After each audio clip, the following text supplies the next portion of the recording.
Hello नमस्कार साथियों। अगर आप बिहार शिक्षक भर्ती की तैयारी करते हैं तो अगर आपने सिलेबस देखा होगा पहली से पाँचवीं तक का, तो उसमें आपको पता है कि 1857 की क्रांति से महत्वपूर्ण प्रश्न आपके पूछे जाएंगे। तो उसके लिए हमने पहली वीडियो डाली हुई है जिसमें 15 प्रश्नों को कराया हुआ है। तो ये हमारी दूसरी वीडियो है, इसमें भी आपको 15 प्रश्नों को बताएंगे।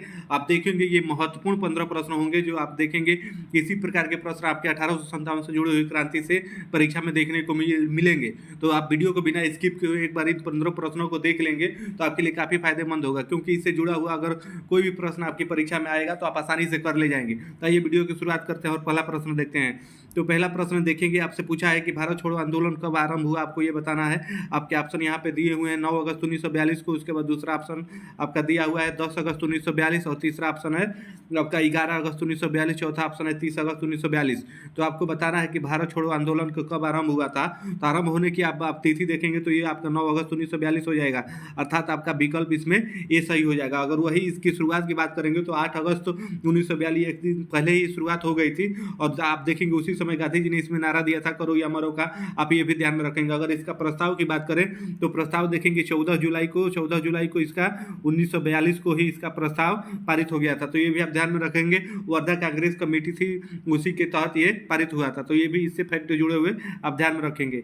आइए अगले अगले प्रश्न में देखते हैं। तो अगले प्रश्न में देखेंगे, आपसे पूछा है कि जयप्रकाश नारायण किस पार्टी से जुड़े हुए थे। आपका दूसरा प्रश्न है कि जयप्रकाश नारायण आपके किस पार्टी से जुड़े हुए थे। पहला आपका ऑप्शन है जस्टिस पार्टी, दूसरा आपका कम्युनिस्ट पार्टी, तीसरा आपका सोशलिस्ट पार्टी और आपका चौथा किसान महासभा। तो आपके जो जयप्रकाश नारायण है ये आपके सोशलिस्ट पार्टी से जुड़े हुए थे। तो ये आपका सहयोग। आप देखेंगे 1857 की क्रांति से जुड़े हुए प्रश्न आपके ऐसे ही पूछे जाएंगे। अगर इन प्रश्नों को आप एक बार देखे रहेंगे और इससे जुड़ा हुआ कोई भी प्रश्न आपकी परीक्षा में आता है तो आप आसानी से कर ले जाएंगे।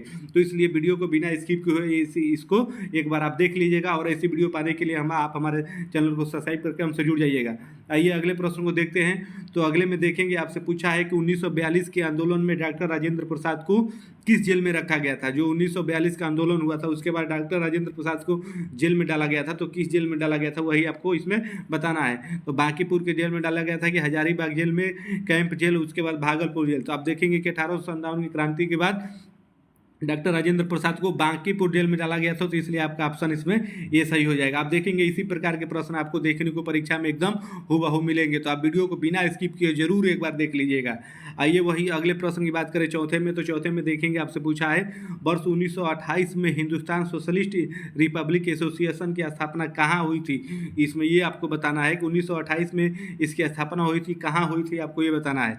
आपके ऑप्शन दिए हुए हैं कानपुर, दूसरा आपका दिल्ली, तीसरा आपका इलाहाबाद, चौथा आपका लाहौर। तो इसकी स्थापना आप देखेंगे दिल्ली में हुई थी। तो ऑप्शन इसमें आपका दूसरा सही हो जाएगा।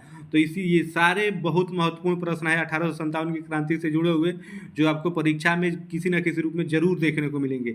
आइए वही पांचवें प्रश्न की बात करें। तो इसमें देखेंगे, आपसे पूछा है गांधी जी के निम्नलिखित अनुयायियों में से पेशे से कौन एक शिक्षक थे, आपको ये बताना है। तो आपका पहला ऑप्शन दिया है A.N. सिन्हा, उसके बाद बृजकिशोर प्रसाद, J.B. कृपलानी, उसके बाद डॉक्टर राजेंद्र प्रसाद। तो आप देखेंगे कि जो J.B. कृपलानी थे वो पेशे से शिक्षक थे। तो ये आपके लिए महत्वपूर्ण है। अगर आपसे ऐसा प्रश्न बने आप देखे रहेंगे तभी कर पाएंगे, तो इसलिए आपका महत्वपूर्ण हो जाता है। आइए ऐसे ही अगले प्रश्न को देखते हैं। तो अगले प्रश्न में देखेंगे, आपसे पूछा है कि भारत स्वतंत्रता संघर्ष के दौरान निम्नलिखित में से किसने फ्री इंडिया लीजन नामक सेना बनाई थी, आपको ये बताना है। फ्री इंडिया लीजन नामक सेना किसने बनाई थी। पहला आपका ऑप्शन दिया हुआ है लाला हरदयाल, दूसरा आपका रास बिहारी बोस, उसके बाद तीसरा सुभाष चंद्र बोस, चौथा बी डी सावरकर। तो आपको बताना है किसने बनाई। तो ये आपके सुभाष चंद्र बोस ने बनाई, आप ध्यान में रखेंगे। ये महत्वपूर्ण प्रश्न है। इसी प्रकार के प्रश्न आपको देखने को मिलेंगे। आइए अगले प्रश्न को देखते हैं।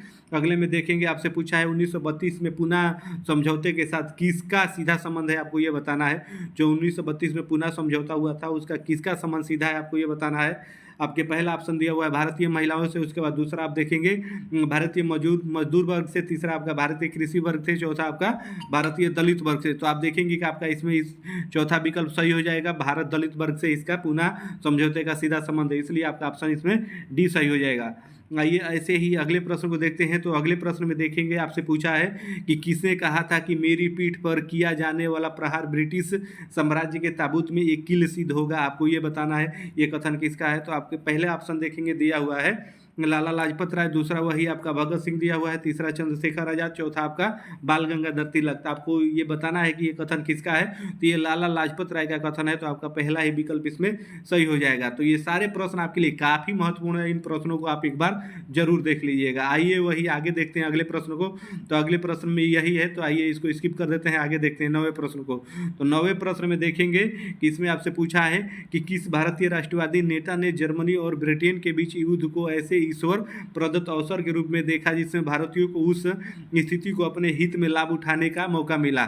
यहाँ पे आप देखेंगे जर्मनी और ब्रिटेन की बात कही जा रही है, तो ये दूसरे विश्व युद्ध की बात कही जा रही है। उसको किस भारतीय ने अवसर के रूप में देखा, आपको वही बताना है। तो सी राजगोपालाचारी, ए जिन्ना, सुभाष चंद्र बोस, जवाहरलाल नेहरू। आपको इसमें से बताना है कि आपका कौन सा विकल्प सही होगा। तो ये सुभाष चंद्र बोस ने इसको आप हित के रूप में देखा, तो इसलिए आपका विकल्प इसमें सी सही हो जाएगा। आप इसे ध्यान में रखेंगे, इसी प्रकार के प्रश्न आपको देखने को मिलेंगे। आइए वही अगले प्रश्न को देख लेते हैं। तो अगले में देखेंगे, आपसे पूछा है 10वें प्रश्न में कि इंडिया डिवाइडेड पुस्तक के लेखक कौन से, आपको लेखक इसमें बताना है इंडिया डिवाइडेड पुस्तक के।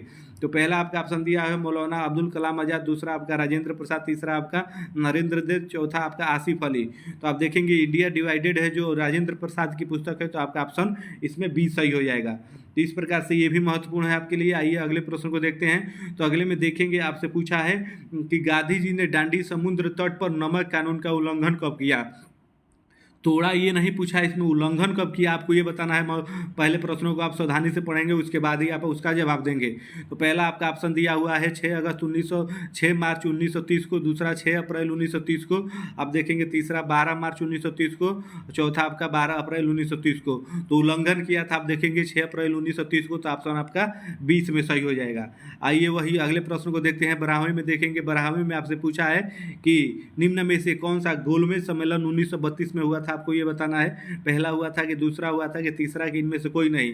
तो आप देखें, आपको पता होगा कि गोलमेज सम्मेलन 30, 31 और 32 में आपके हुए हैं। तो 32 में आपका तीसरा गोलमेज सम्मेलन हुआ है, तो इस प्रकार से आपका विकल्प इसमें सी सही हो जाएगा। आइए ऐसे ही अगले प्रश्न को देखते हैं। तो अगले प्रश्न में देखेंगे, आपसे पूछा है यहाँ पे कि भारत के लिए एक डोमिनियन स्टेट्स के प्रारूपण का प्रथम प्रयास किसकी प्रतिक्रिया में किया गया था, आपको ये बताना है।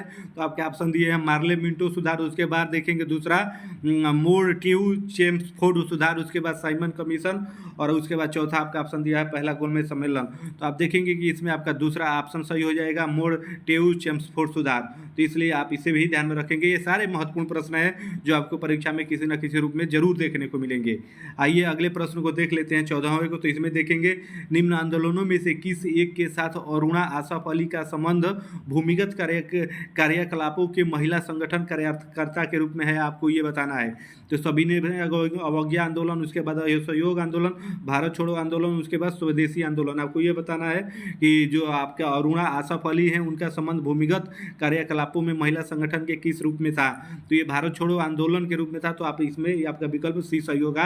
आप ये ध्यान में रखेंगे, ऐसे भी प्रश्न आपको देखने को मिलेंगे। आइए अंतिम प्रश्न को देख लेते हैं। तो अंतिम प्रश्न में देखेंगे, आपसे सीधा इसमें पूछा है कि आप देख सकते हैं यहाँ पे, एक मिनट रुक जाइए, इसमें आप देखेंगे आपसे पूछा है यहाँ पे कि व्यक्तिगत सत्याग्रह में विनोबा भावे को प्रथम सत्याग्रही चुना गया, तो दूसरा सत्याग्रही कौन से, आपको ये बताना है।